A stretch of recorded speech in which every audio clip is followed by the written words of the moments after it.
beloved listeners, and welcome to Snake People at the Movies, film criticism by people who actually like film. Join us as we dive into movies we love, movies we respect, and movies we wish we could unsee. It's a podcast where we talk about growing up and living queer, nerdy, and depressed online and at the cinema. From the kids who are going to be thinking about Over the Garden Wall every day for the rest of their lives, it's Sneople at the Movies. I'm Maddie. I'm Helena. I'm Ezra. Hello. Sorry. And Helena's here. There's a silence that was far too long there, in between all of us saying our names, so I wanted to say something. Oh, all right. Well, it was a very creepily long Halloween pause, I suppose. Oh yes, of course. That's why. Happy Halloween. Happy for real Halloween. This time, unlike in the But last for episode real. where I just said it as a goof. Yeah. Where I interrupt your jump scares. That's right. Where I am the jump scare. Oh. Oh god. So, as you can tell by the intro, we are talking about autumnal classic Over the Garden Wall this episode. Not super spooky. It has its moments. There's definitely some moments where I'm like, I am terrified of this briefly, and I am an adult. Mm-hmm. Yeah. This is for children. Not looking at the screen right now. Yeah. Episode 7, I'm looking at you. It's unsettling, I think. Mm-hmm. That's a good word for it. The general atmosphere is unsettling. Mm-hmm. Yeah, it's so good. So we decided we wanted to talk about it for our Halloween episode. Halloween for the whole family. We're gonna split it up, so the first half, if you have not seen Over the Garden Wall, it will be spoiler-free, don't worry. And then we'll give you a warning when we're ready to go into spoiler zone, so if you have seen it, you can keep listening. If not, you can spend like an hour and 50 minutes watching Over the Garden Wall and then come back and listen to it, because it's 10 episodes, but it's about the length of a movie, so you can watch it super easy. And with that, let's get into what we sneep. I watched Over the Garden Wall twice.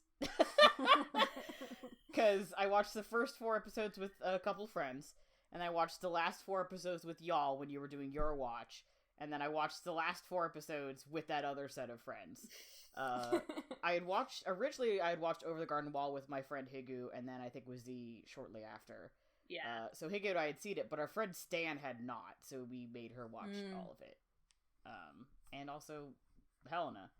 Yes. In a separate occasion. And then I watched a lot of Dracula media. It's Halloween, so it's Dracula season for Javoy. I watched the Dracula 1931, which is like the classic Dracula. I watched Hammer Horror Dracula, which has Christopher Lee. It's 1958. It's also known as the Horror of Dracula, apparently. But I did not know just that. Dracula. Yeah. And then I watched the first episode of the BBC 2020 show. Yeah. And I watched it. And that's that on that. No, it wasn't. It's. I will briefly go into that one. The other 2 were super good. The other 2 were great. But it was. I was frustrated by the show because I spent a lot of time being like, if they had just fucking committed to this being a B grade, like, campy ass Dracula adaptation, like, corn syrup blood, all that shit. If they had just gone for that, I would be having a blast right now. But it's the fact that they were like, aren't we so smart in doing this clever adaptation of Dracula? Look at us. Oh ho ho. That I was like, shut up. Shut the fuck up. I hate this and I hate you. Moffat should never have been allowed to run his own shows. It was a bad idea that you did that. I'm talking to anybody who allowed that to happen, who's listening. I just want to say, like, off of that, and not to take it away from you completely, I want to give it back to you. One of the things that I've been doing still is rewatching Doctor Who, and I just watched Blink the other night, and which is, of course, a Stephen Moffat episode. Mm-hmm. And I've been, like, making a list of all of my favorite episodes of Doctor Who, like, ranking them, as I rewatch them. And still, like, It'll change because I still have to rewatch Human Nature Family of Blood, which was like my default favorite, which comes right before Blink. But right now at the very top is Empty Child Doctor Dances, which is also a Stephen Moffat episode. Those episodes are so good. And it makes me so angry how fucking much I enjoyed his episodes when he wasn't being such an absolute garbage man. We let him have an ego, and it all went downhill from there. Because also, he shouldn't have his own show. He's good writing singular episodes of stuff. Yes. And the second he's a showrunner, he gets too full of himself, and it becomes like I said, I'm mad because I was like, this should have been like campy, like they shouldn't be trying to convince me how smart they are.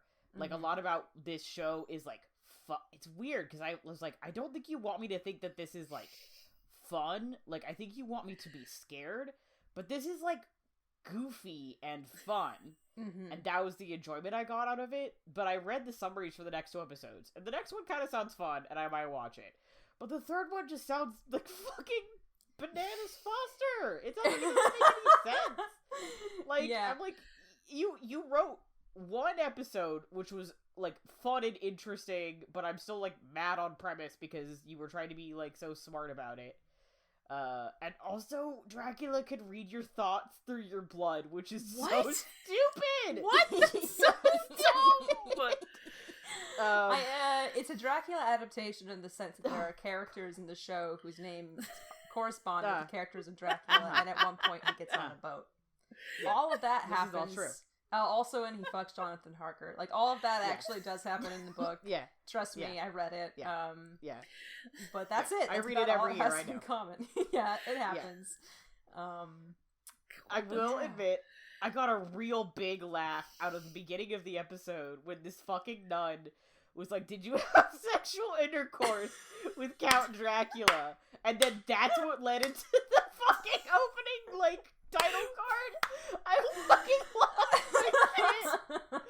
Oh my god. And I will say it also, like, appropriately walked the line between weird and horny. Like, I think Dracula adaptations should be like, this is weird and, like, also kind of sexy. And Bram Stoker's Dracula that he came back from the dead to produce did not walk that line correctly.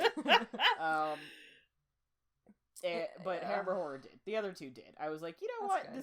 This is a good walking of the line, and I feel like the BBC Dracula in the first episode did also walk that line. But like everything else was fucking annoying, and I just sat there the whole time like, I get it. You're such a smart, clever little man. Do you feel big? Do you feel like a big man right now, Stephen Moffat? I hope so. 2 things. The number of times I had to restrain myself while you were talking from just doing a Johnny Cash impression and saying walk the line after you said walk the line was so much. I restrained myself so hard. I did too, and I also need credit for this. Oh, solidarity, Ezra. Oh my god. My second thing is that if anybody out there, off of the topic of how bad Stephen Moffat is at writing shows, if you have time in your evening or afternoon for a movie length thing, but you don't have the energy to like focus on a movie, I know how that is. May I recommend, if you haven't watched it, that you go on YouTube and watch Sherlock is Garbage and Here's Why. Yes. Because it breaks down so beautifully why Stephen Moffat is good at writing, or was good at writing individual episodes, but bad at being a showrunner. And I mean, basically it boils down to he had to have somebody to like control him. Basically. Yeah. But it's like he's good at contained plots, but when he has to write an overarching plot for an entire show, it doesn't work very well. Basically, it boils down to Mark Gatiss is not an appropriate substitute for impulse control when dealing with Stephen Moffat. Yeah. God. He doesn't count. Man. Wow. The man, the myth, the legend. Also, I realized that they are the tag team of those terrible fools are going after like classics. And I'm like, I bet you dollars to fucking donuts they're going after Frankenstein next. I hate that so much. And when I'm right, I will be mad about it. And then I will go and fight them both in ritual combat. And there will be swords involved. And I will. I'm offering right now to be your second when you go fight in this duel. Yeah, I will take them on both at once, and I will win. Yeah. So that's what I saw. Now I'm just thinking about the why that Sherlock is garbage, and here's why. That's all the stuff about like, hey, do you want to know about fucking Jekyll? And I'm just. No, yes, I'm just thinking about the time that it's just a clip of James Nesbitt getting like hit in the face with a cigarette, and they just kept it in. Yeah. Oh my god. So I just had to zone out thinking about that for a sec here. Oh, I forgot that they did Jekyll, and that builds my case for they're doing classics. They're going after Frankenstein. Yeah, no, they absolutely are, and I hate it like burning. I mean, what is Sherlock Holmes if not a classic? Am I right? You're right. That's why it's on the list. Yeah, the hit list, as it were. I'm gonna watch going to murder Sherlock is garbage, and here's why again. Yay! It's so good. But first, so good. But first, everyone should watch Over the Garden Wall. Anyway, watch that instead. Ezra, do you want to go or shall I go? Yeah. I mean, I can go. I obviously, as previously stated, watched Over the Garden Wall, the gang, which was fun because I hadn't seen it since Maddie showed it to me the first time. Mm-hmm. So that was just a fun thing. I watched The Lighthouse with Helena, which I liked. It was fucking bizarre, which I guess I probably should have expected, but I really didn't know what I was getting into, so that was kind of fun. And I'm extremely glad that when my parents and I were going to go see it together, we ended up having to change our plans because I'm really glad I did not watch that movie with my parents.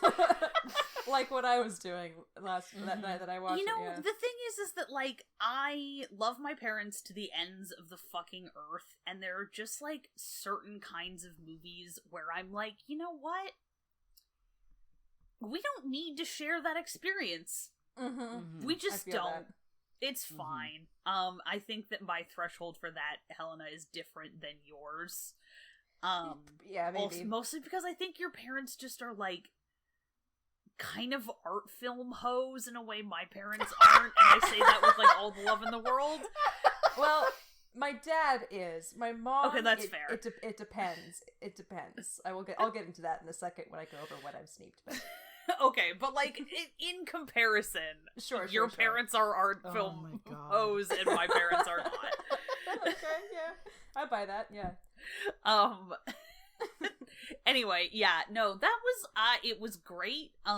It made me. I've spent a lot of time thinking about fucking cool ways to do warlock pacts in D&D. It makes sense in context, I promise. And I started watching She-Ra, Princess of Power. Hell yeah. On Netflix, which I have been enjoying immensely. In fact, I finished watching The Lighthouse, and I was like, Helena, that was delightful, thank you for sharing this experience with me. I'm gonna go watch a couple of She-Ra episodes so I can fucking sleep. Yep. Yeah, I don't know, it's sort of, I generally consider myself a person who doesn't click with, like, media geared at children as an adult. That's a value neutral statement. Some people do, some people don't. Both are totally valid. Mm-hmm. I don't know, I really like She-Ra. It's like really, it has a lot of, there's a lot of there.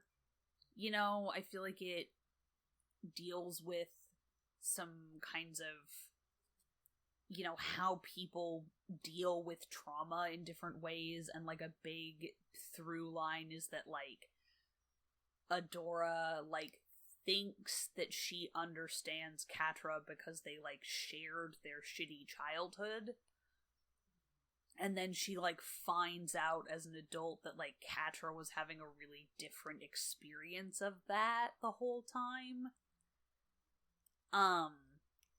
And so, like, they have all these shared experiences that the two of them were, like, seeing really differently. And I don't know, it's just has, like, been a really, like, I feel like this show has, like, handled that in a very mature way while still maintaining the this is for children and also lesbians tone.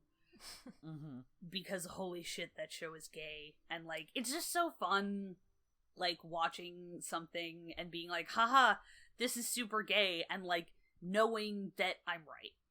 Like, I'm not reading something that may or may not be there into this. It's like, no, this is a show created by lesbians, like, which has lesbians in it. They're just there. It's not a big deal. Yeah. I don't know.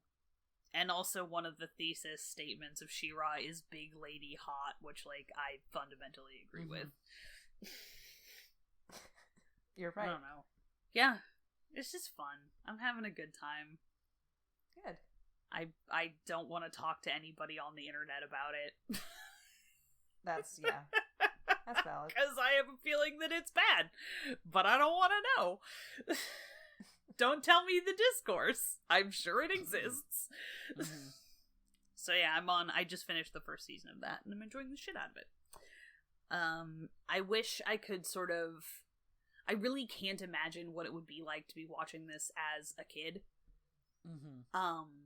But I've been thinking about that, like, a fair amount lately, that, like, how great it is that, like, I'm almost 29, and, like, the difference in me growing up to be queer, you know, being born in 1991 versus, like, somebody who, like, some kid who was born in, like, 2001 or, like, 2011 or something like that, and it's just, like, this massive difference, mostly for the better. And it's really great. I just, like, have a lot of feelings, so I try to, like, not spend a bunch of time thinking about it, because I just, like, have a bunch of feelings. So, yeah. I don't know. Thanks, She-Ra. Big lady hot. Big lady hot. It's been spooky season. Helena's just been like, hey, I'm watching this, and I'm like, ah, yes, yet another movie on the list of things I'm way too big of a weenie to ever see. Helena and I have been experiencing Halloween, but, like, two very different Halloweens. Yeah. I'm like, hey, God, I fucking love vampires, and Helena's like, what if I got into slashers right now? Yeah, literally. Which is fair, and that's my plan for the rest of the season, is watch a bunch of slashers, but... Yeah, tell me about them, don't make me watch them. Fair enough, I would never. So yeah, I've only rewatched a couple movies. I rewatched The Lighthouse, obviously, with Zia and my parents. Yeah, I feel like I saw that when it came out in theaters last year. Holy shit. It's been 12 years, but yes. It's been 12 years. It's been 10,000 years.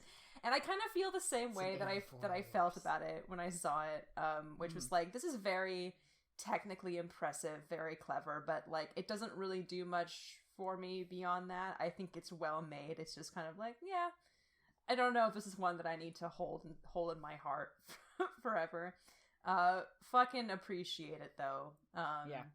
Not to commit sacrilege. This is how I feel about Fargo. Oh yeah, I know that. Yeah. Yes. So I absolutely understand where you were coming from. I guess we were also dunking on Donnie Darko earlier. So it's true, we were. Similar thoughts there. Yeah. Sorry to Donnie Darko fans. I think that is a very valid feeling to have about a movie, which is like, I can understand that this movie's really well made. And I appreciate that and respect that, and also I do not necessarily need to see it again. I would watch Fargo again, actually. Maybe now that I'm older, I would like it better. But I always like to give them at least like a couple of chances. You know, that's why I have like I have a list of movies where I'm like, I saw this and I either don't remember it very well, or I think I wasn't quite in the right headspace for it.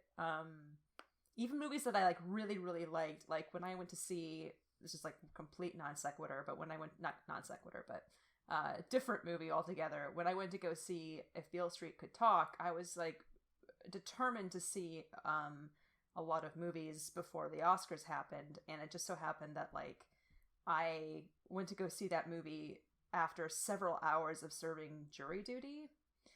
And I was exhausted and also just like troubled and angry that I was missing work and like all of this stuff. And I went to go see a very deep, very heartrending, beautiful movie in that kind of mood at Cinema 21. And I was like, it was such a beautiful movie, and I really wanted to be there more for it. Do you know what I mean? And it was different with The Lighthouse when I went to go see it, because I was there. I was ready for it. And I actually felt the same way about The Witch, too, which is Robert Eggers' first film, too. A lot of people really love it. I think it, The Fitch, yeah. Just that one to watch deliciously. Watch on Netflix deliciously. I think it's very impressive. I was not in the right headspace for it when I watched it. Also, maybe would like to give it another chance, but it didn't really do a lot for me. So maybe that's just gonna be his movies for me, and that's fine. I'll continue to watch them if they're fun, which they are. Yeah. I also have Fargo if you ever do want to watch it. Yeah, I know I've said this a lot, and I have so many friends who really love it, and I'm like, I want to like it more. And I think the last time I saw it, I was in my teens. And I literally just had the thought of like, you know what? I should stop being so like stuck in my head that like that's a movie I don't like have fun watching. I should watch it now as an adult and see if I appreciate it more. So yeah, I would like to watch it again. Dope. Well, yeah, anytime. No pressure, and also I am totally down. Yeah. I also rewatched What We Do in the Shadows. I made my parents rewatch that with me because I love that movie.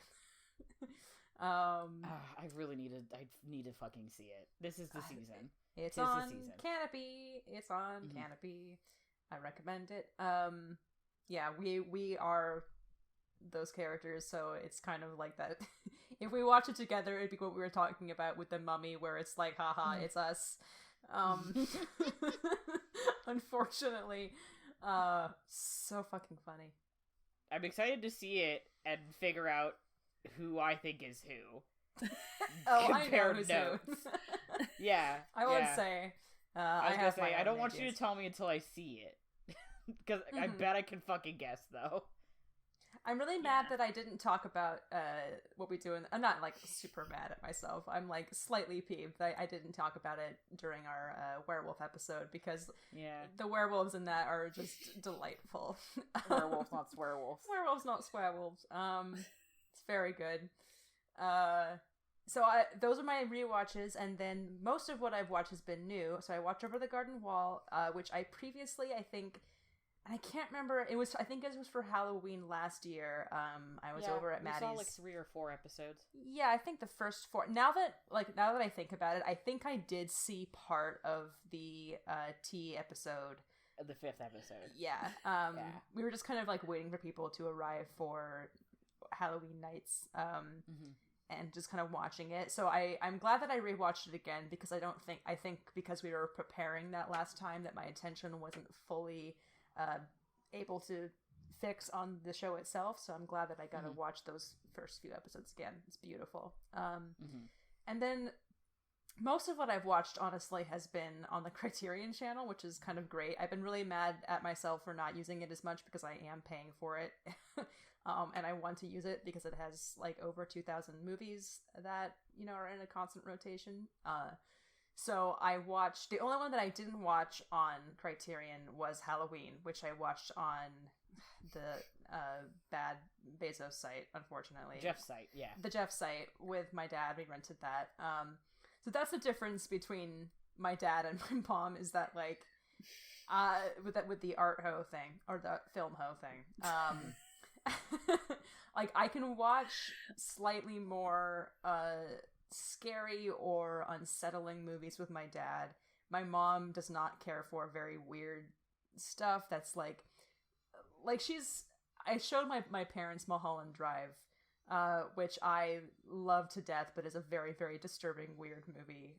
My dad fell asleep and my mom absolutely hated it. So like it's that kind of thing where it's more there's a weird threshold that they have, like everybody has, and their weird threshold is like miles and miles behind mine, and my weird threshold is in like fucking Canada, and theirs is in, theirs is here. So that's a terrible image to that help one got away understand. from me a little bit there, bud. That one got away from me a little bit. I think I followed, yeah. But... Yeah, the point is that my weird threshold is further along than theirs is and always has been, and so sometimes I'm like, I want to watch this movie and I don't think that you're gonna like it, so I'm gonna watch it by myself. And that was the case for most of the things on these lists. The number of times it like, even as like a high schooler, where I was like, I want to get this from, like, my parents, they fucking banned me from picking the Netflix movie because I kept picking weird shit, and they were like, alright. Enough of this, yeah.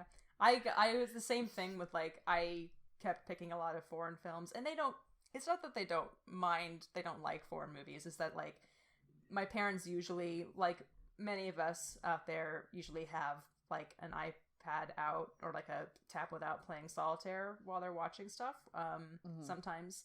So my mom, it's a matter of like, I don't want to have to be able to like have to look at the screen to know what's going on, where I'm like, well, you have to look at the screen if it's a foreign film because you have to read the subtitles because they're all that kind of nonsense, which I believe in, but like I'm willing to make that sacrifice and she's not. So that's the thing that the crossroads that we are sometimes at. That makes sense. So the other ones that I watched on the Criterion channel were House, which is a Japanese horror film from the 70s.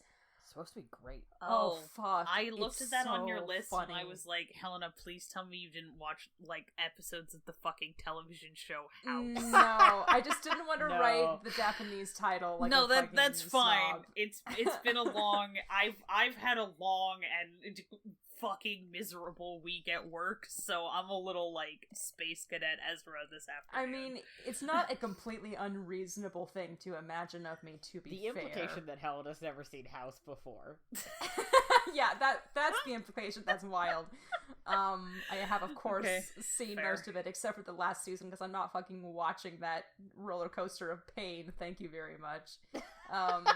No, House is a Japanese horror comedy, which it's so hard to describe, and I don't know if I can do it justice, but it's about this group of girls who go to stay with an aunt of one of the girls for this like vacation, and they immediately like all start dying. That's basically the simplest explanation that I can give, but it's completely unlike any movie that I have seen. It's so strange and bizarre and innovative, and funny and disturbing and beautifully filmed. I highly recommend it for those of people who can do horror comedy.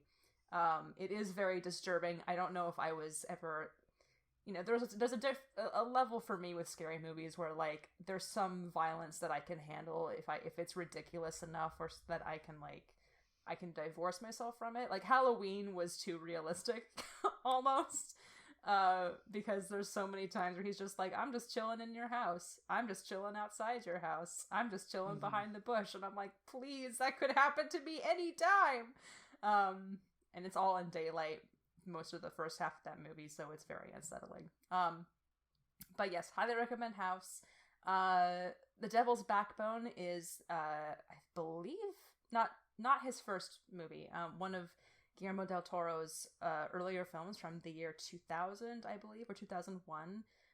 It is a ghost story. It is very, very good. I also highly recommend that. He described it as kind of like Pan's Labyrinth was the sister film to Devil's Backbone, and that they're both kind of about, the real monster was fascism the whole time kind of thing. Very, very beautifully filmed, very sad movie. And then I watched the 3 slashers, which were Halloween, Black Christmas, and the Slumber Party Massacre. So, Black Christmas was very good. I'm still thinking about it. It's considered one of the original slashers, and kind of codified a lot of tropes that would become part of the genre, but did them very well. It's set in like a day. I'm trying to describe this the best way I can. It's just about a bunch of sorority girls who get murdered, basically, one by one. That's it. So it's a traditional slasher movie, but the way that it sets up your expectations and then diverts them is really incredible. It's fun. It's interesting to watch because it's codifying and originating so many of the slasher tropes, but also doing them better and doing them more in depth, with more depth than most slasher films would after it. The characters have more depth. The acting is like better and more realistic. The dialogue is actually genuinely funny. The acting is good. And it's well shot. It's really beautifully shot too. It takes place at Christmas, and so there's beautiful lights everywhere, and also people are getting murdered. It's fun. Yeah, another one that I highly recommend if you are able to do slashers. It's actually not as graphic as some later slashers are. There is some like terrifying images and obviously like some very triggering stuff in it, but like it's in terms of gore, it's not that extreme if that's an issue for people. Slumber Party Massacre was a delight. That was also on the Criterion Channel, believe it or not. It is. This movie sounds like it has a bunch of lesbian subtext, and if it doesn't, I don't want to know. I'm just gonna Ezra, you are so right. Yes! So it was written by Rita Mae Brown, who is the author of Ruby Fruit Jungle, which is a lesbian novel, and she herself is a lesbian feminist. I mean, honestly, it could have more lesbian subtext if I'm being honest, but the subtext of the movie in general was this kind of feminist message. I mean, it's not subtle, is what I will say for it. It's like, this is like, the slasher, the killer is a guy who murders women with a drill, and it's a drill and it extends outwards, and it's not a subtle metaphor at all. But it's very funny and enjoyable, and as unsubtle as the message was, I still appreciated it for being unsubtle.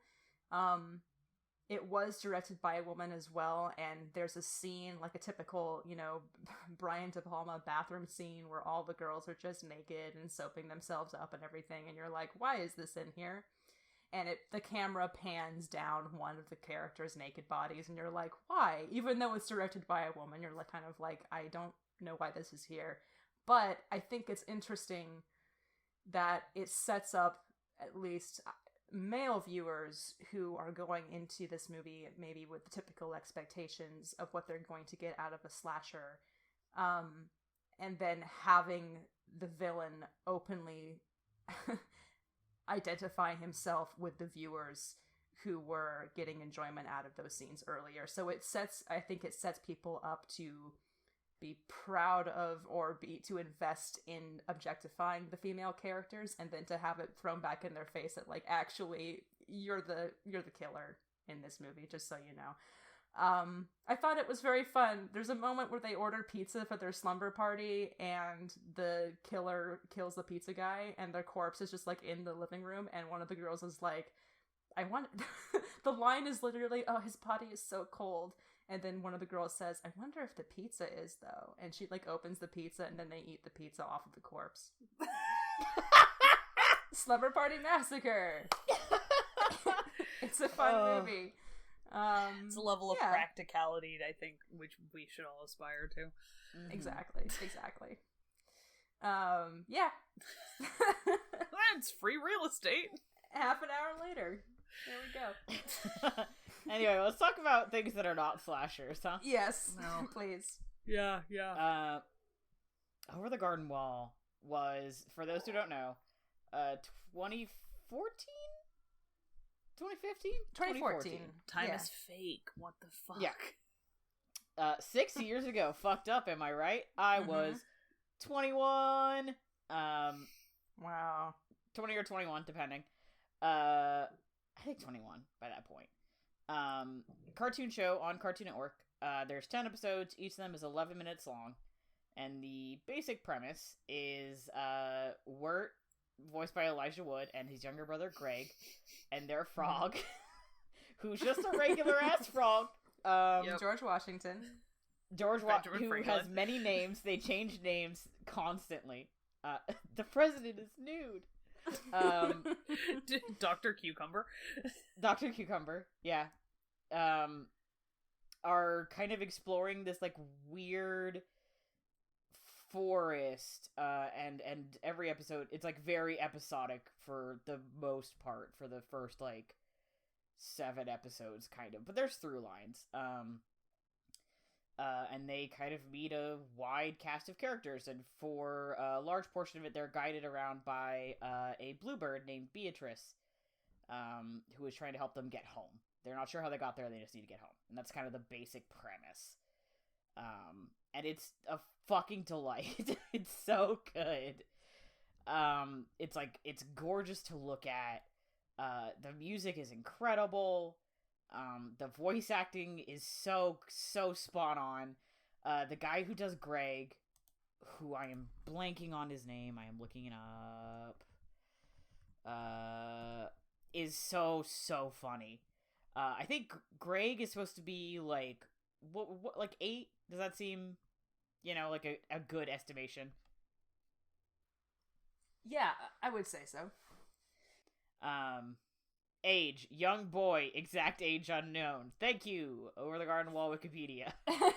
He's voiced by Colin Dean. 7, yeah. Yeah, 7 or 8. He is so fucking funny. Yeah. Every single line of his just hits. There's shit that Greg says that I still say to ain't that just the way?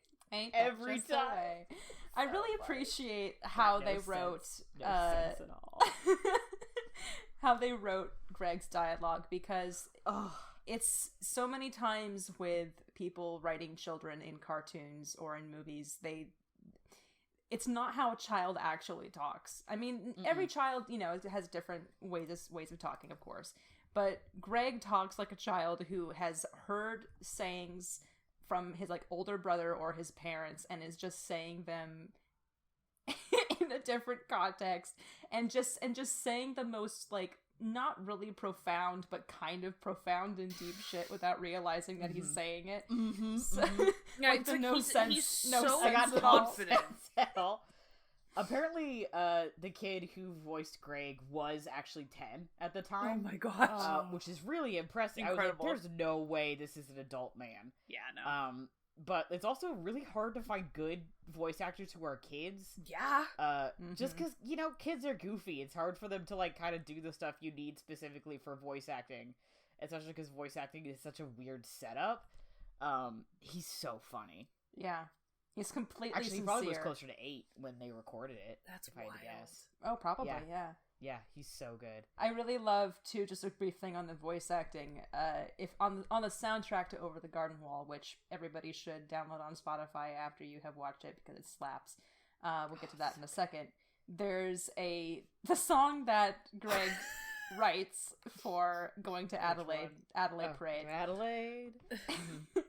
There's the version that they sing on the Frog Boat that Wirt joins in. So it's Elijah Wood and this actor's name. What's his name again? The actor? Colin Dean. Colin Dean singing this song, and at the end of it, Wirt just breaks into hysterical laughter, and you can just tell that like some other aspects about that voice acting, that was just genuine laughter in the moment from Elijah Wood, and it's so special. I hate using that word for anything. But it is. It's a really unique show in a lot of ways.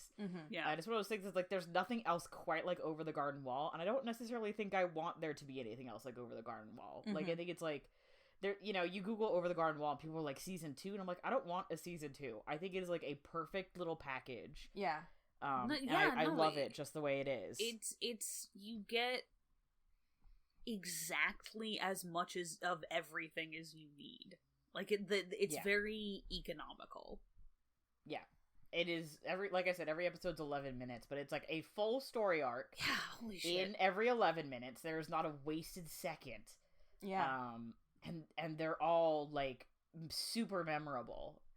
Later I want to do like maybe like what our favorite like highlights of episodes, But I was like, what's your favorite episode? The joke is, every episode is my favorite episode. Yeah, like, when I was watching it, I was like, oh, it's this episode. Like, I was excited for every single episode. Yeah. Also, briefly on voice acting, just before I forget, my favorite part is that, obviously, Elijah Wood is there, but there's so many, like, voices of people who are like, oh, that's fucking Christopher Lloyd, or John Cleese, or Tim Curry. But you, like, the first few times I watched it, I couldn't tell it was those people, because they're, like, obviously they're all very good. But it's such a, like, weird and varied cast, and they're all delightful. I just realized the guy who plays Fred the horse, his actor's name is literally Fred, which is so funny to me. Favorite character, Fred the horse. Iconic, yes. True. I think the man, the myth, the legend. One of the things I really appreciated about it too is that there's so many references and shout outs that incorporated into the fabric of the world that they've created that are very subtle, I think, but also it's one of those, just one of those things where, like, I'm not going to shout this out, but if you know it, you're rewarded for knowing it and getting more out of it. I was thinking about, we were talking when we were watching it about the comparisons to a lot of Miyazaki, like Auntie Whispers being designed in that way and all that. And then even some stuff at the end, plot-wise, which I won't get into in this portion, that was like, hey, this reminds me of something that happens in Spirited Away. And just the whole Babes in the Woods sequence, which is just something else. I was just like, what is going on? Evocative. I have a very weird, I wouldn't call it a fear. I am greatly disturbed by a lot of early Betty Boop cartoons and Cab Calloway animation. I find it very unsettling. Because I don't like the way that they move. It makes me uncomfortable and scared. I don't know if this is like a thing from childhood or whatever. So I appreciate that they incorporated that in, because to me that is spooky, while also kind of being like a direct, just a fun animation reference. So that's probably, I think, why the Highwayman kind of spooks me a little bit, because he moves like a Cab Calloway cartoon, and I'm like, I hate this so much. He's but also it's delightful.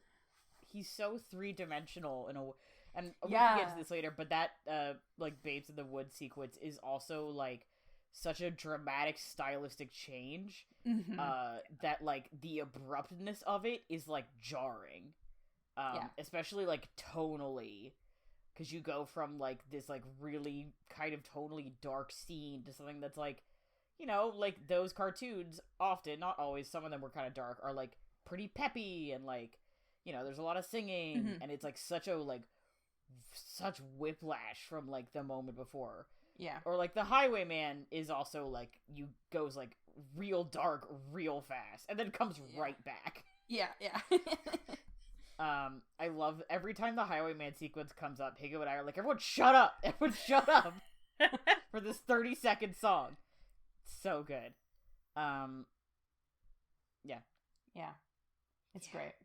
I wrote down another reference here, but I'm not going to actually say it in this section because I feel like it is a spoiler. Both of these, actually. So yeah. I love the music. I pulled up the soundtrack because the soundtrack is by the Blasting Company, is who it's under. And like, it's so much of it is like these beautiful strings. Like it's just like, it's very like, some of the tracks are like scary. Yeah.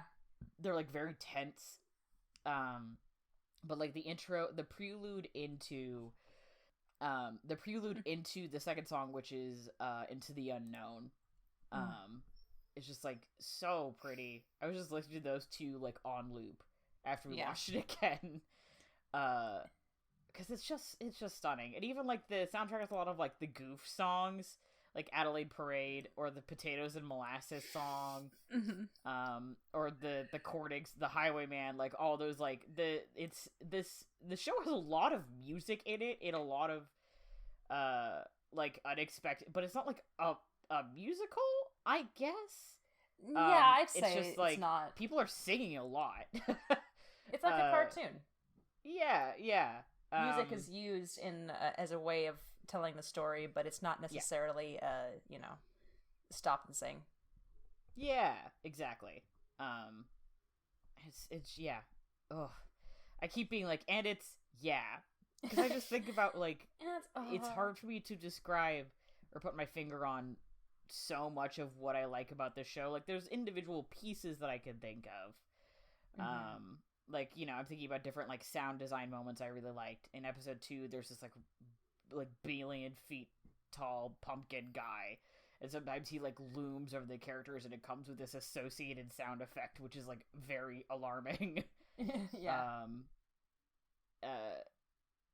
But like, I think Z, you said earlier that it's like, I don't know what the exact phrasing was, but it basically got summed up in like, it's very like well put together. There's like not a single wasted second. It's like clearly this whole show was like really, really well thought through. Yeah, economical is the word that I used. Yeah, where it's like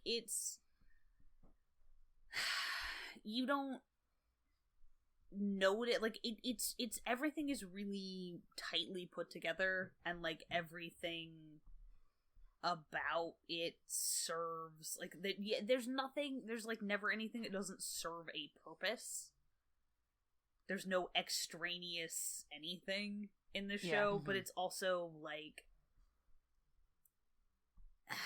this is like where but it's like it's in service of something that's so fundamentally whimsical that it doesn't, because like sometimes storytelling like that can feel like really self-important, where it's like we just have this like really like crucial story to tell, and we have to make sure that every teeny little thing is like in service of the blah blah blah. This is gonna be really like fucking, I don't know,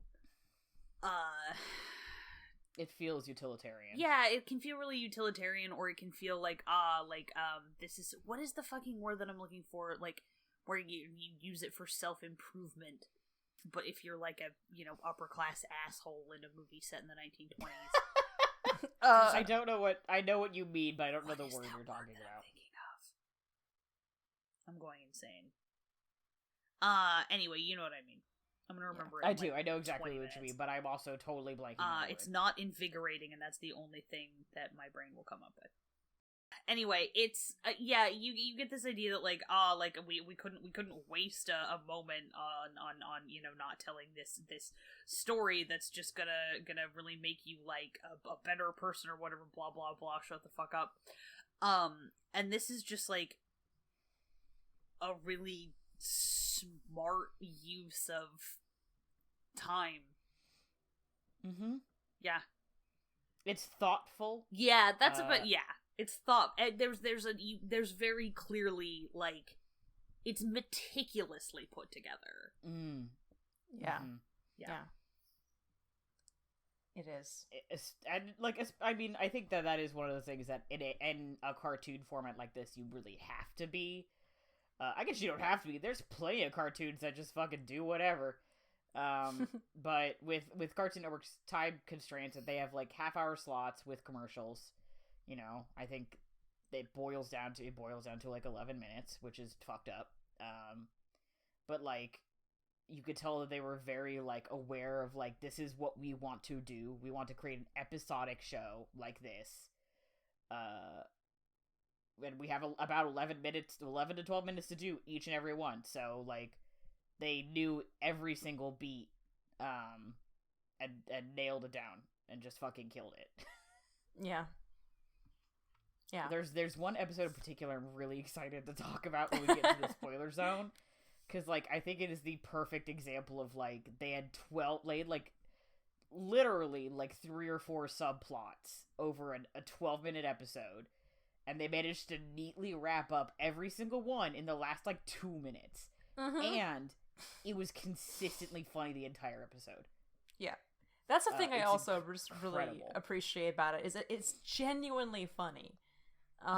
It's genuinely spooky, it's genuinely heartwarming, and it's genuinely funny, and also the music slaps, and also the animation is good. Like, that's insane that all of those things can come together. And it's never, the humor doesn't fall back on kind of any of the, like, lazy tropes of adults writing humor for children. Yeah. You know, there's not really any, like, poop jokes. There's no, like, wink wink, this one's for the dads. You know, like, there's the most consistent... Sorry. No, I was just gonna say, like, you can get an incredible amount of humor over what are they gonna call the frog next. Yeah. I was gonna say, the longest running joke from, like, episode 1 through the end of the show is, what is the name of this frog that they are taking around with them? And every single one of the names is pretty fucking funny. Yeah. Like, there is... I would love to... Sorry, go ahead. No, I was thinking there's this other episode, I think it's an episode, like, the second to last episode, there's this other goof that they make about, like, we're going to drink, like, age-appropriate beverages, and he's like, oh, like juice or something, and one of the other characters is like, yeah, you know, like, age-appropriate stuff. That's the whole bit, but it's so fucking funny to me. Yeah. And that's one that would hit, I think, from ages, like, 12 and up. Like, I, as an adult, think that's incredibly funny. Yeah. But, like, that's still just, like, a funny joke. Like, that's just a good one. They didn't, like, sneak in jokes for adults. They were like, no, these jokes are just funny. Yeah. Fun for the whole fucking family. It's funny that Greg talks in the way that he does and just is so consistently wise in his own way. Even, like, not even wise. I don't really know what the right word for it is, but there's that one episode where he's just, like, walks up to the schoolhouse and is like, school? Nuh-uh, not today, or something like that. Or I can't remember what the line is, but it's just, he's so matter-of-fact about it. And then when Wirt is inside the schoolhouse later, he's just, like, outside the window looking in, like, like, shaking his head, like, no school, I'm out here. Oh, fuck, it's funny. And then they go right after they play, he's like, let's play fucking Two Old Cats. Like, out of nowhere. They're like, we're gonna go play this game called Two Old Cats, and they find an old cat, which is, like, has a beard, and that's how you know the cat is old. And they grab another cat, and Greg's like, I think that cat's too old. Too old. The line, put the cat down. Every single thing he says to have me in stitches. Just in that first episode, when the frog is, like, consistently, like, trying to leave, it seems like, and he says, this frog is giving me the runaround, just like that kind of stuff. That's the humor of small children using words which are mostly correct. I think you can get so much out of that.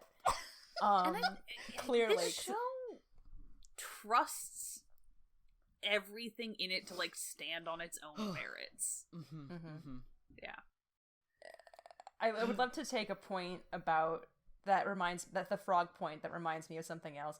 I actually won't talk about it because it's involved in the spoiler, but a point with the music and tie that into, like, the main reason why I love this show so much.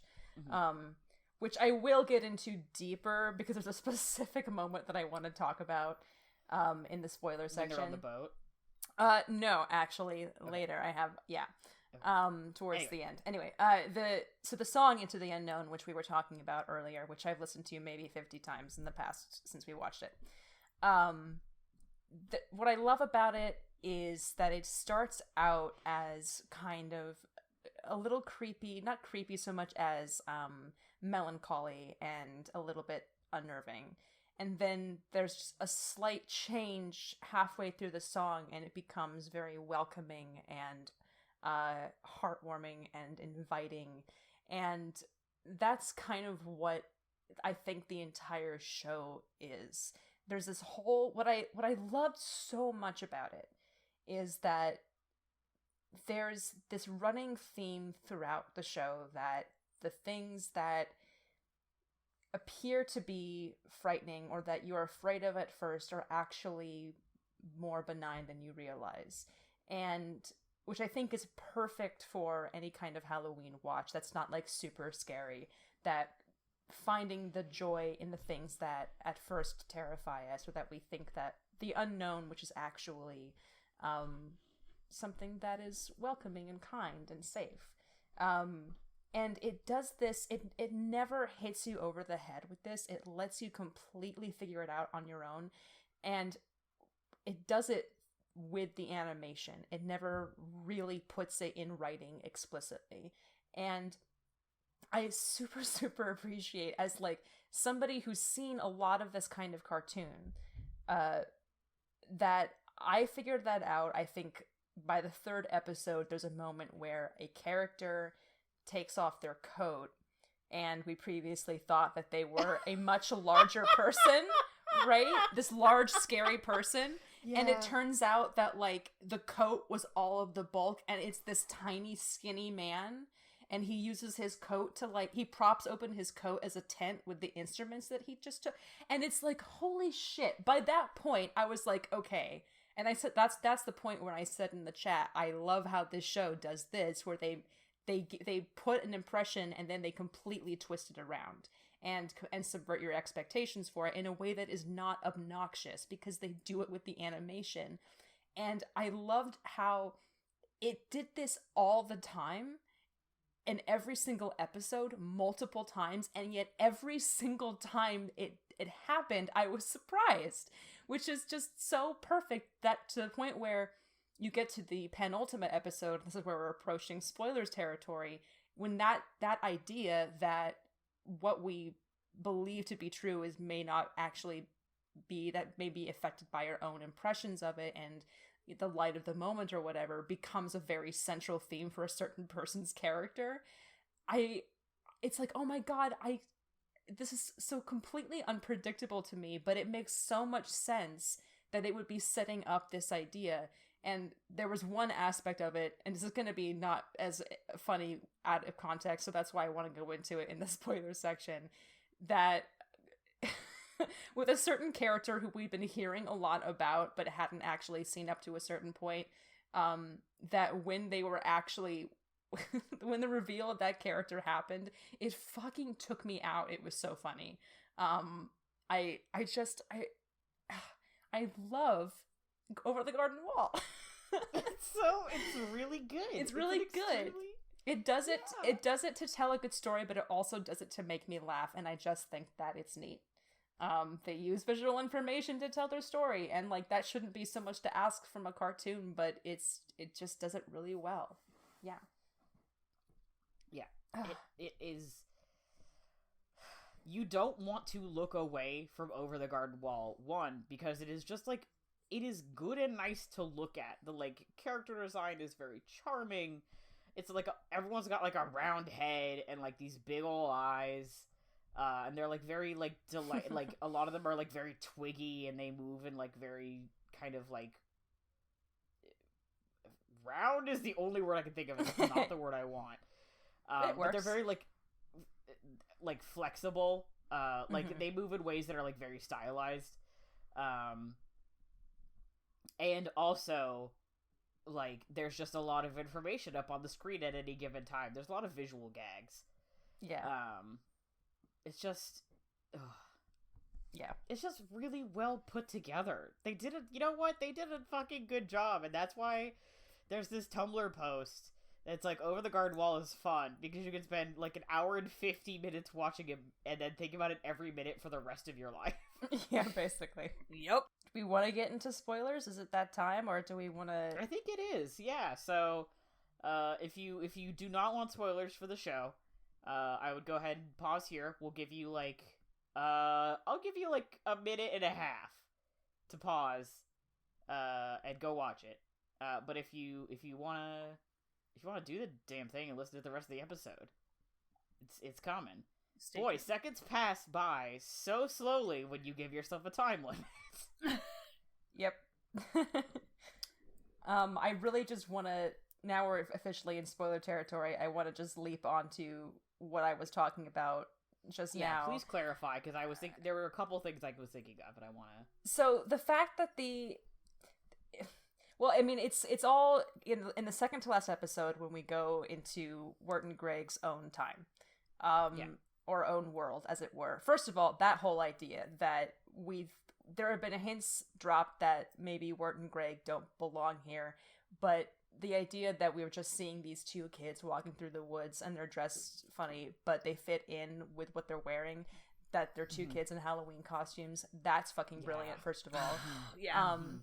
But the second thing being that Wirt has been saying the entire time that, like, I'm not very cool, people don't like me, I'm super unpopular, I'm a weirdo. Sarah, this girl that I'm in love with, like, never, like, she's in love with Jason Thunderburger. Or Jason Thunderburger. She's interested in Jason Thunderburger, and he's so much cooler than me, and I don't have a chance with her, and yada yada yada. And this episode opens, and it's so obvious that nobody feels that way about Wirt. They actually all like him. He's not like. At what point? Go ahead. No, please. No, he's not super popular, but everybody is nice to him and seems to like him. Sarah seems to like him. Their crushes on each other seem to be mutual. And what completely took me out is that we've been set up with Wirt the entire time has been talking about Jason Thunderburger like he's this huge jock who's so hot or everything. And he shows up and he's like, "Oh, hi, Sarah." And you're like, "Oh my fucking god." He's like the classic Cartoon Network, like, throwback to the, like, fucking Hey Arnold or whatever era. Yeah. He's got the terrible He's wearing haircut. A suit. And you can't tell if he always wears a suit or if this is his Halloween costume. I literally, until I think I was watching it with Higo and Stan again, and one of them was like, "Do you think he always wears this suit or is this his costume?" I was like, honestly, Jason Thunderburger gives off the energy that he is always wearing a suit. Yeah. Sarah. It's really funny. Like, he's not, they don't shun him or anything, but it's so very clear that Wirt is cooler, even with Wirt being kind of a weirdo who records, like, his, poetry on mixtape for Sarah and plays the clarinet. Even with that, him being a weirdo, he's still cooler than Jason Thunderburger and has so much more of a chance with Sarah than Jason does. And Jason, like, at one point puts his hand on Sarah's knee at the graveyard, and she's like, yeah, no thank you, Jason, and you're like, Wirt, hello, but also that's just the way that teenagers think sometimes. And it's so brilliant that they took this wider theme of being in the unknown and with, like, spooky creatures and what is frightening and unknown being benign on second glance, to talk about teenagers' insecurities. That's so fucking brilliant. I'm sorry, I had to just talk about that because it blew my mind and I laughed so hard when that character spoke for the first time. Anyway. No, you're so right. And, like, I always think about the moment where he shows up to the house party and Greg's like, "Oh, why don't we just go in?" And Wirt's like, "I can't, I wasn't invited to this party." And Greg just goes in. And Wirt's like, "Oh fuck, I gotta go get him." And, like, goes in after him and everyone's like, "Oh, hey, Wirt." And it is clear in that moment that he was obviously invited to this party. Yeah. No one's like, "Hey, why is Wirt here?" Everyone's like, "Oh, Wirt's here, cool." Sarah's like, "Oh, I was just asking around if you had shown up yet." It is, like, obvious that Wirt was invited to this massive house party. And then he is invited to the cooler secondary party that every party has. Yeah. And he's like, "No, I'm not gonna go because I'm a fucking weirdo." And Sarah's like, "You should really come," in that, like, really obvious way that teenagers flirt. Yeah. Where she's like, "Yeah, you should come." And then fucking Jason Thunderburger shows up. And he's like, "Oh, Thunderburger." And you're like, "Wirt, are you fucking kidding me?" It's so funny. It is so funny.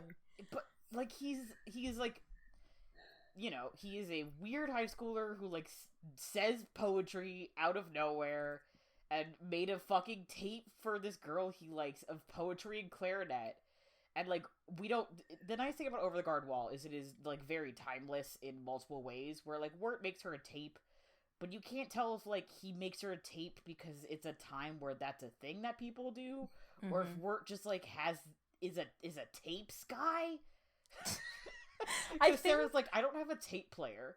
And it's like, okay, does she just not have a tape player because, like, she just doesn't have one? Or is it, like, people don't own tape players anymore? Yeah, like, how much of a hipster is Wart being? We just don't know. That's the question. Is Right. the music that's playing... Because one of the references that I didn't want to share was when we first see Wart's bedroom, there's this music playing in the background that sounds a lot like T-Rex. It isn't T-Rex, it's still the Blasting Company, but it sounds a lot like T-Rex. So it's either like Wirt is a weirdo who plays clarinet and writes poetry and listens to glam rock from the 80s exclusively, or this is actually trying to set the era of where they are. So it could be... Or it's the 80s. Or it's just the 80s, yeah. But you can't tell. You can't tell. It's very... Like, and, like, he lives in, like, very ambiguous, like, middle America, suburbia. Like, you know, there's, like, a bunch of different kids of, like, different, like, gender presentations and, like, race and stuff. Like, it's a wide mix of kids. Like, there's just no way to tell. And, like, also, his background is also, in the T episode, he's talking with Beatrice about, like, his past, and this is the first glimpse of him that you really get. And he's like, yeah, like, Greg's my half-brother, my mom remarried to my stepdad, and they had him, and I do poetry and clarinet. And, like, that's his thing, which is, like, such a, like, for a teenager, you're like, oh, God. He's a band kid. I'm so embarrassing and weird and fucking Greg. Which is like, dude, he's been your brother for 8 years. Like, figure it out, Wirt. Yeah.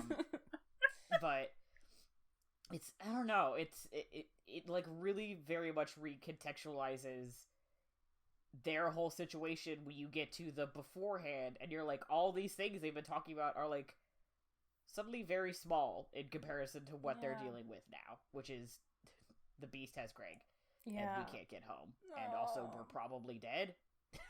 Maybe.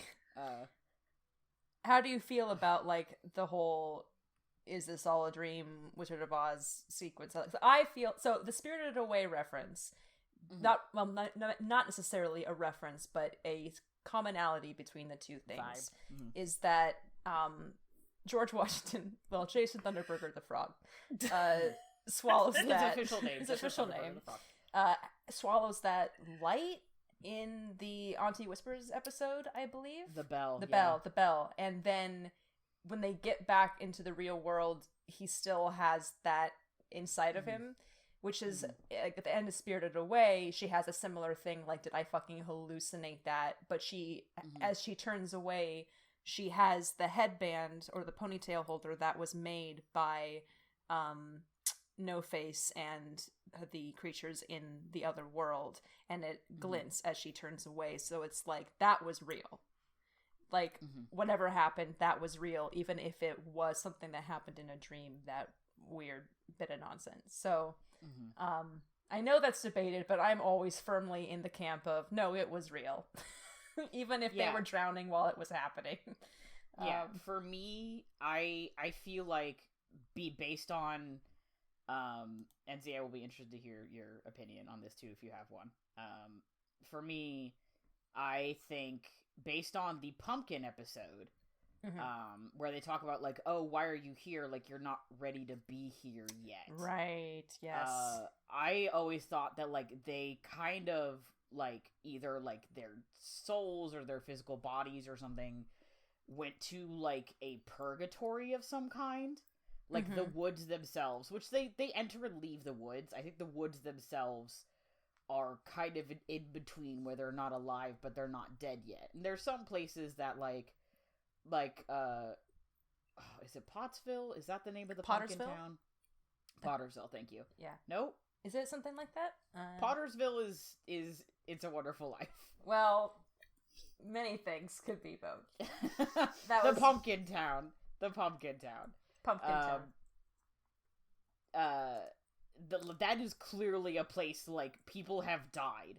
Yeah. And, like, come back to life, and this is where they rest now. And, like, they come out of the literal fucking ground for Halloween.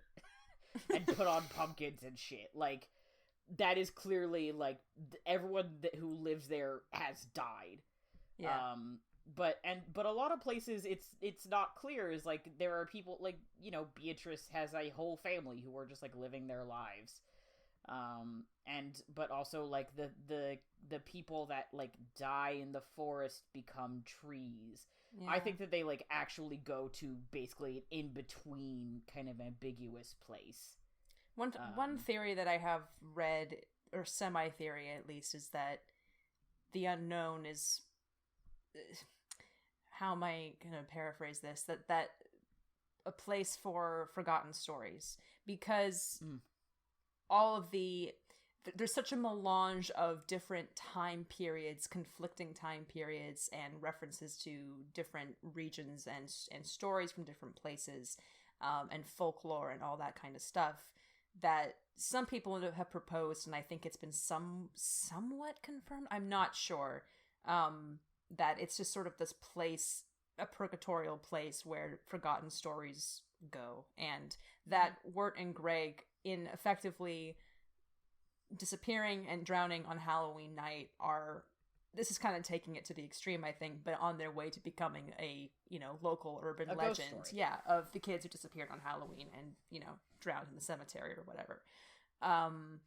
So there's that theory I've read as well. I mean, the purgatory thing too, there's the fact that like they're being led through the woods by someone named Beatrice, and like in Dante's Inferno, that's the name of his guide, which is the woman he was in love with in, you know, in real life.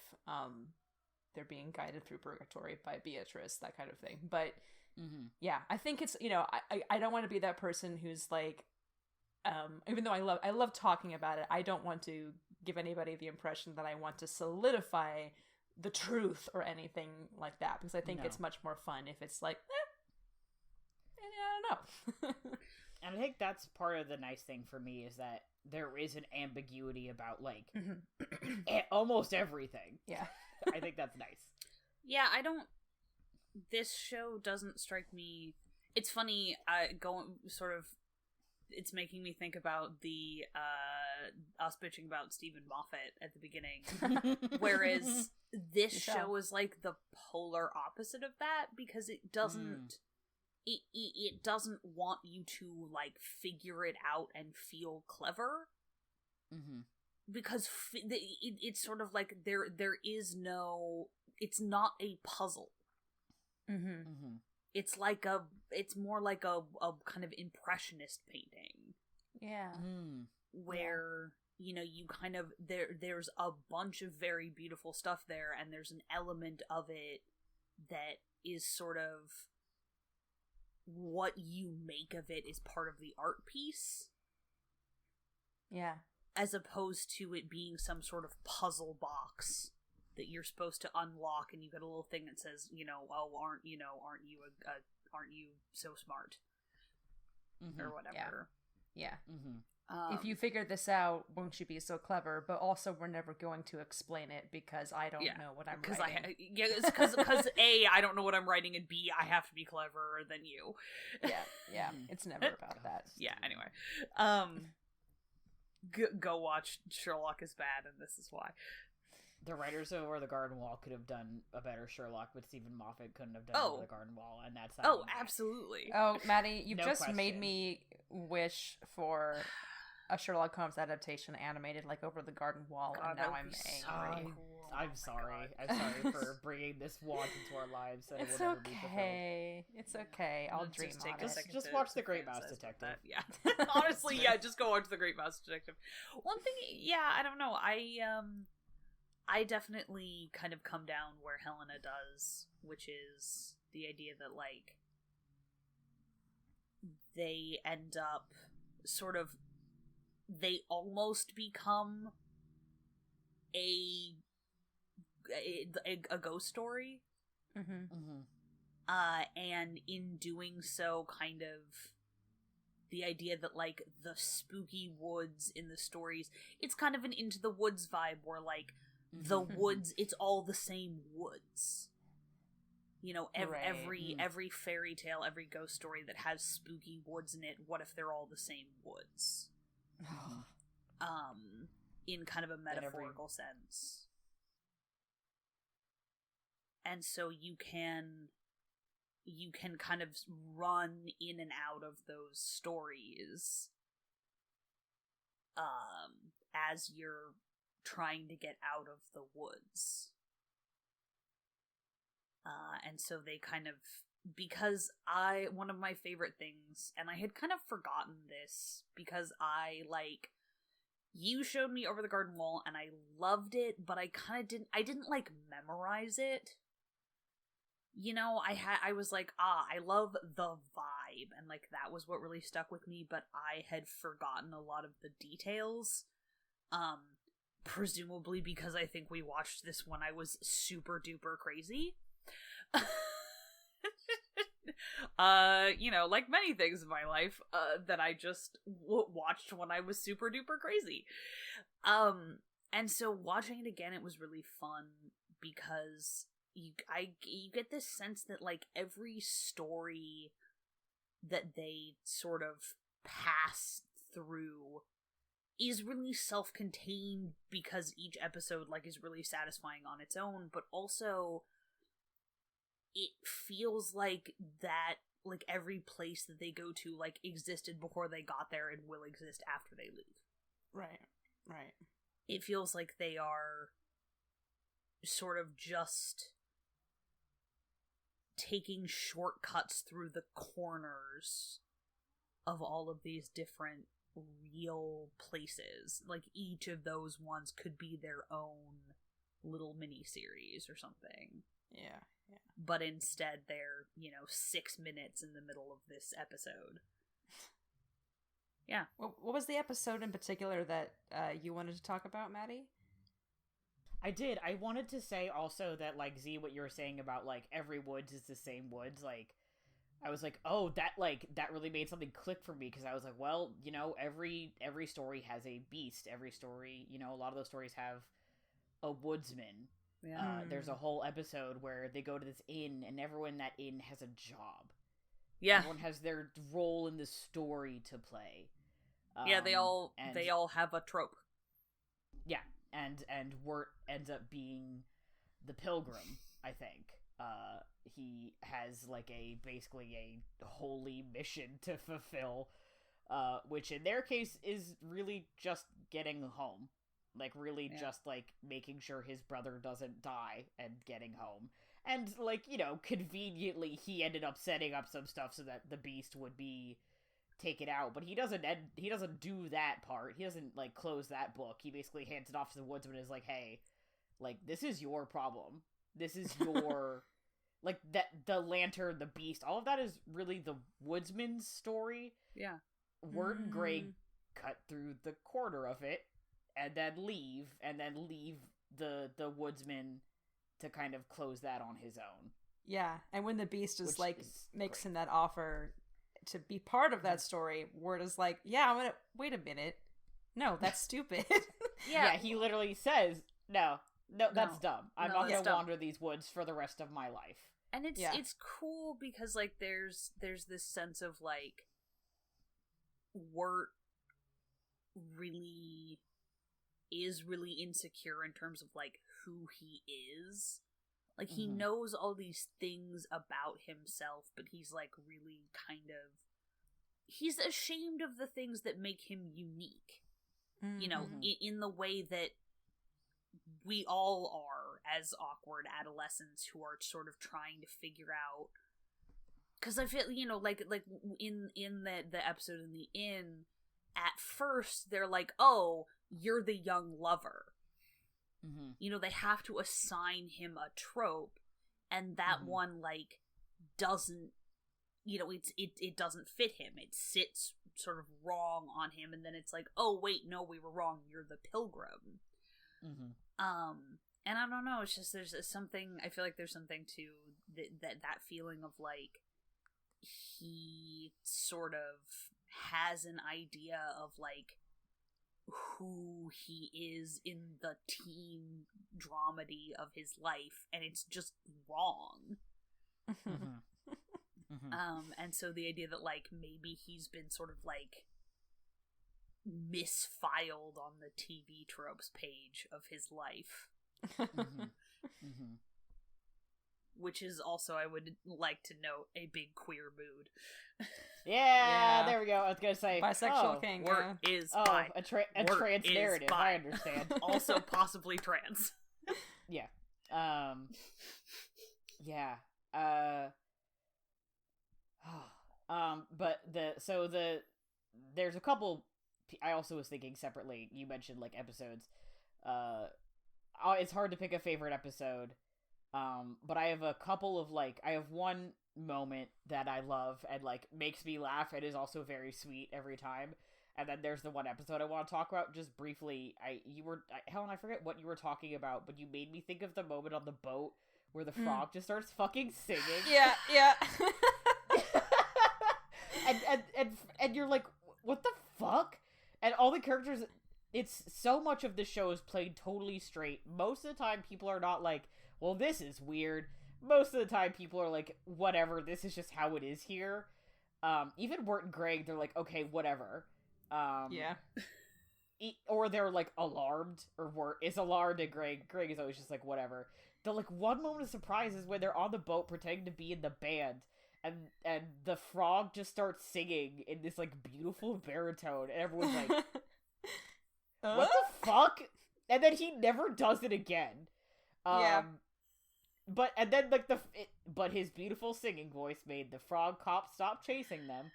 And everyone listened to a lovely song, and they got to take the boat ride. So, and they briefly try to get him a recording contract. And Greg said, gets no, sad. I want to go hang out with my friends. They gave him socks and a recording contract, and he rejected them both. The line where they're all like all of the frogs are like dressed to the nines, and then they're like just jumping into the mud. And it's like, oh, they're gonna go hibernate in the mud. And Greg's just like, I call that mud over there. Just makes me lose my mind. Yeah, because Wirt's like, what are we gonna do? Sleep in the mud? And Greg's like, absolutely, that is what we are doing. Goodbye. Yeah. I was with that recording contract bit and so much else. Like, for example, the animals wearing clothes in the schoolhouse bit. For the stuff that like is weird, where and like talking bird, that kind of thing, where Wirt is like, this isn't normal. Even stuff like that, they don't just let it go and then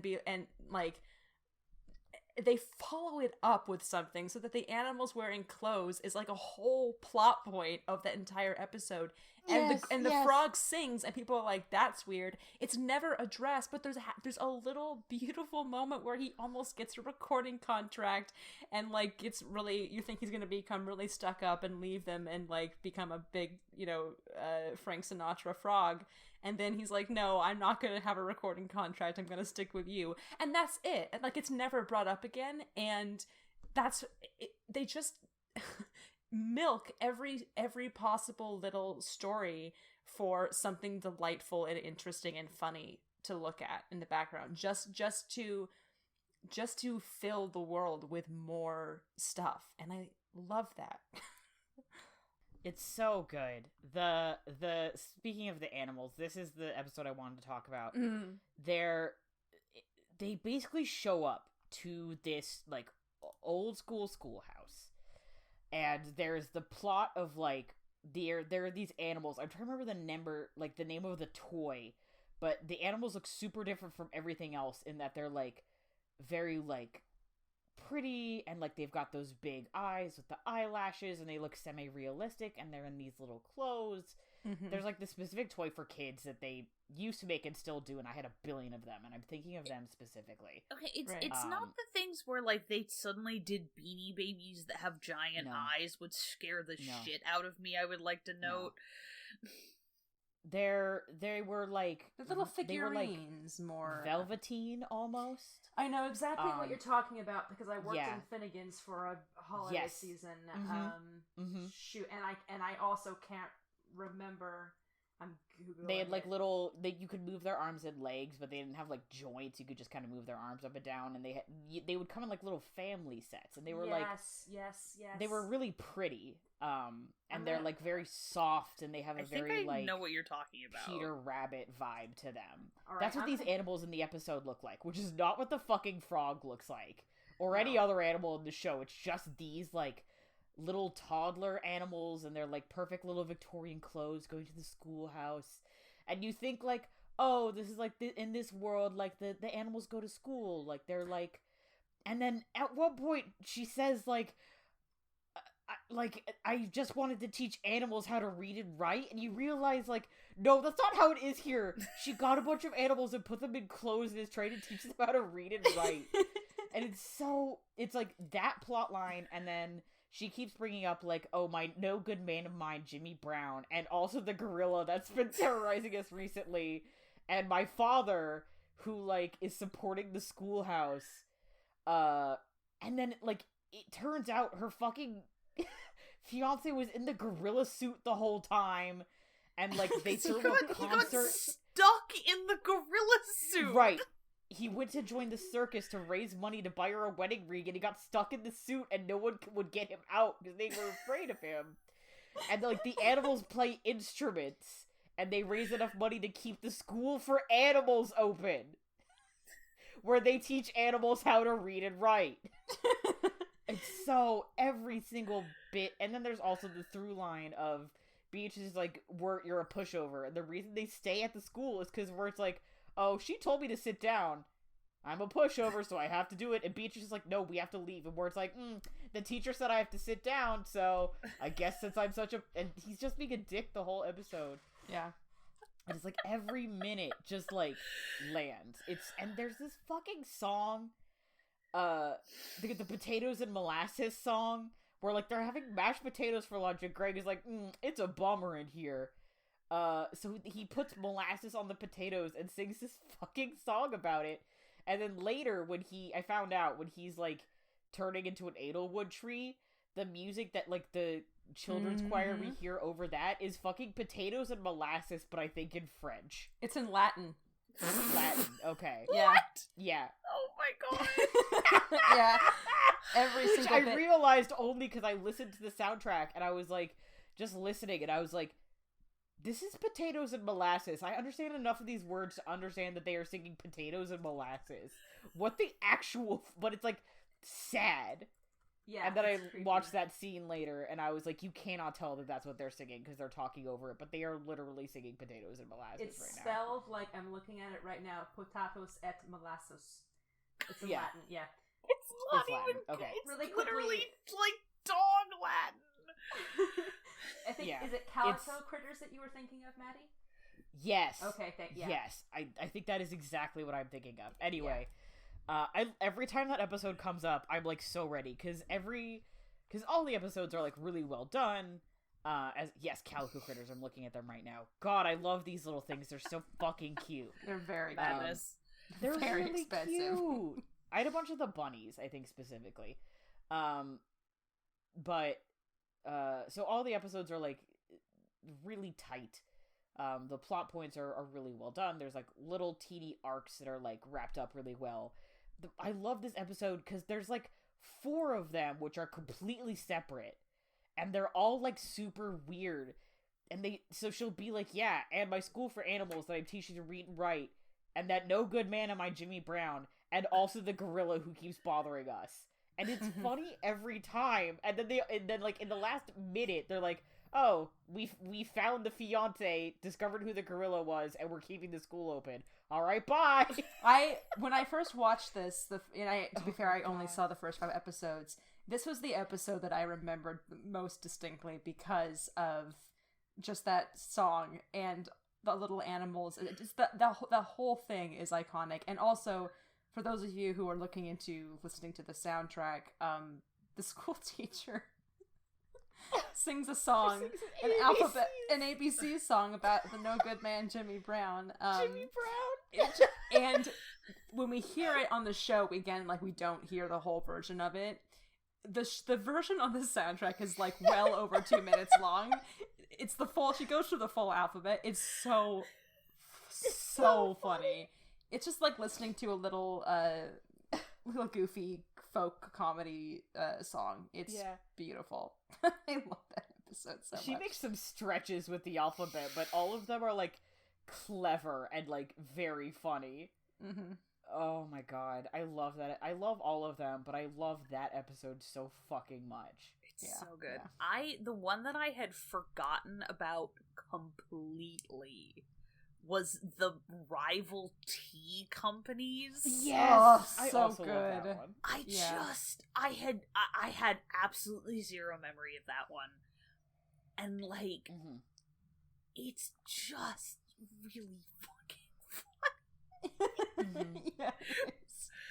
Oh, also a big quarantine mood. God, yeah. I love how Greg commits the bit of like, this is our uncle, and he's like, nope, that's Unky Endicott, and is like, yeah, I'm gonna go hunt a ghost with this horse. I fucking love the horse. I love that, like, the horse starts talking and Beatrice is like, why does the horse talk? And Greg and Wert's like, whatever, the horse talks, don't worry about it, you're a bird, who cares? And he loves to steal. I love this horse. And the horse is like, oh my god, Endicott, like, literally at one point he's like, Endicott killed, like, the woman of the house, and now he's gonna kill us. And Greg's like, I don't know about that. And it all leads up to, they built their houses into each other. It's so, like, Romeo and Juliet who? I don't know them. I want to fucking team. And they meet and they've both fallen in love with what they think is the ghost haunting their house. And they just, like, they meet, they've figured out, and they're, like, instantly macking on one another. It's so funny. Oh. Yeah. And I also want to call out what's, like, brilliant and so unnecessary, but, like, amazing, that the first hint of something strange is going on here that we, like, not what we think, is when Wirt and Beatrice are exploring the house, and they go into a different part of the house, and I don't remember the full quote, but Wirt is like, basically, like, the architecture of this has from a different time period, and this is more Rococo than the other parts of the house. Yeah, no, this is French Rococo, doesn't match up with Endicott's, like, Edwardian sensibilities or something. With his Georgian sensibilities, and yes. laughed like a hyena, because, I'm gonna be real here, that's the kind of shit I would say. And he's right, but he wasn't wrong. But, like... And Beatrice is like, who are you? Who says that? Homosexuals. Oh, it's so funny. Oh, I love him. I love Beatrice, too. I haven't really talked about Beatrice that much this episode. I love Beatrice. She's so great, and I relate to her so much. I made a note about this, but I love that, like, Wirt and Beatrice are such good, like, foils for each other, and that, like, both of them get their families into trouble because they're, like, jerks. And then they keep being jerks for, like, a really long time. Like, they don't stop being jerks. And then eventually they both get different wake-up calls at different times being like, I need to get it together. Yeah. And, like, the two of them save Greg together. Yeah. And it's really sweet. And, like, also, there's that, like, Wirt is, like, he is crummy to Greg sometimes. Like, that is just true. Not, like, mean, but in a way, like, siblings can just be mean to each other sometimes unnecessarily. Yeah. And, like, you could tell he's, like, still kind of bitter about his parents' divorce. And, like, Greg, like, takes it totally good-naturedly and just kind of is like, yeah, whatever. And you could tell, like, Beatrice got her family into trouble because she threw a fucking rock at a bird. And got them all turned into bluebirds for it. And when Wirt meets her family's like, we just want her to come home. Like, we don't care that we're bluebirds. Yeah. Like, or that she got us into this mess or whatever. Like, we just love her and miss her. We just want her to be back. And I think, I don't know, nice little tale there about unconditional love. Yeah, it's nice to see that. Even when you don't deserve it. Yeah. Or you and then do they get their deserve shit it. together and they both, like, get to kind of be better people again. Yeah, because the same thing happens with, like, Wirt going after Greg, is, like, the whole Babes in the Woods sequence is basically Greg has this encounter with what he thinks is, like, this Glinda the Good Witch sort of XP, but actually turns out to be the beast that, like, Wirt is dying right now. Like, he's turning into an Adlewood tree and he's going to be lost to the woods, but you can save him if you come with me, which is a total lie. But he does that in order to save Wirt. And it's because of that, like, he still shows unconditional love and still trusts Wirt. That, like, it's just... Even though Wirt makes mistakes. Yeah. I love that. Yeah. Yeah. And also, like, Wirt gets more competent as the show goes on, too. Like, at the beginning, he's, like, he cannot get them in or out of anything. And by the end, like, he definitely saves their asses a few times. I also... Oh, God, I just had a thought, and I feel like I maybe just lost it, which is annoying. Oh, I remember what it was. Yay! Yay! And it's the line that gets me every time at the end of episode 9, where Beatrice's mom is like, "You'll be no good to your brother if you die out there in that snowstorm," and he, like, grabs the frog, and he's like, "I was no good to him. I was never any good to him alive either." Oh. And just tromps out into the snowstorm, and every fucking time it kills me. Yep. That was the thought. I have to mention when he says that, because it kills me. I do have one last thought, but I think that we can end on the thought because it's funny. Sure. Okay. So, if we have any final... I'm good. Things. No, things to thunk. I am satisfied. Watch over the garden wall. That's my final Watch thought. over the garden wall. There's the end scene, which I think is episode 4, when they're trying to assign Wirt a role, and they make him sing that song. There's a behind the scenes, like, text piece where, I forget who the guy talking about this is, like, forget what he did, but he's like, so we wrote these lyrics for this song that Wirt sings. And you should look it up. It's like the Lover song or something. So they're like, we wrote the lyrics, but we didn't write a melody. And so what we did is we basically gave that to Elijah Wood and put him in the recording booth, and me and the voice actor for Greg just shouted, "Sing, Lover, sing" at him. While he was trying to sing this song. And I think he says, like, Elijah Wood is a professional actor, so I don't know if we actually got to him, but we tried to make as oppressive as an environment as possible. And it just fucking gets me every time. He's so embarrassed with it, yeah. Exquisite. Oh my god. And, like, when you know that and then go listen to the song, it's even funnier, because, like, the song itself is, like, you can tell he's making up this melody on the spot, and it's, like, super weird and, like, doesn't flow well. And, like, he suddenly hits a high note at the end out of nowhere. Yeah. And so with the context of the fact that they were just, like, shouting at him the whole time, it's really funny. It's great. I love, congratulations to Elijah Wood for at least 2 perfect, film career achievements, or television 2 perfect performances, yeah. Mm-hmm. Oh my god.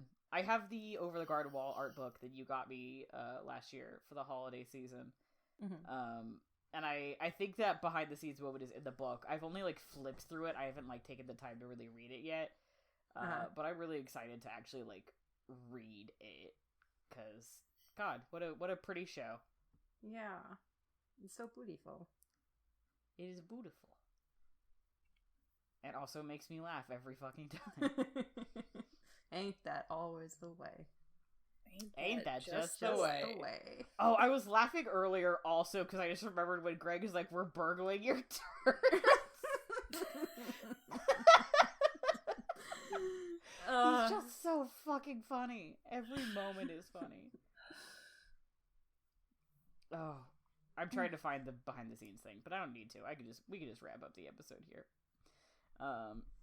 Thanks for hanging out with us here on Sneople at the Movies from the Infinity Break Network. Check out infinitybreak.net for more awesome content, and come hit us up on Twitter at people_snake, or shoot us an email at sneopleatthemovies@gmail.com. Our amazing music was done by Johnny Ronaldo. You can find at Johnny Ronaldo on Twitter. Our super snazzy logo was designed by Bethany Luthold. You can find her at bethanyluthold.wixsite.com. If you got a subject you want to hear us talk about, a movie you absolutely think we need to see, or your favorite Halloween movie, we're collecting a list. Come say hello.